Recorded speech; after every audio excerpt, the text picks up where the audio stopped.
Hello everyone, welcome back to another video. So in this video I'll tell you how to stop iPhone buzzing sound when connecting lightning cable. Whether you are connecting your lightning cable to your iPhone for either charging or transferring files to a PC, it will create a buzzing sound on the iPhone. Many iPhone users are finding it annoying and want to avoid it. In this video you will be finding the step which explain how to stop the iPhone buzzing sound. But first, subscribe to my channel for more upcoming videos and hit the like button. So let's start the video without wasting any time. So I am going to tell you how to stop iPhone buzzing sound when connecting lightning cable. You should first launch the settings app on your iPhone. Tap on it. After the settings page launches, select the sound and haptics option from the settings page menu. Tap on it.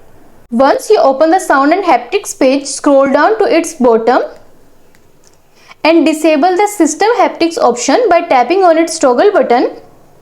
You may not get the buzzing sound on your iPhone for not just lightning cable but also for other interaction with your iPhones. So please keep that in mind and you are done. I hope this will help you to stop iPhone buzzing sound when connecting lightning cable. And also let us know in the comments below if you have any questions. Thanks for watching. See you in the next video.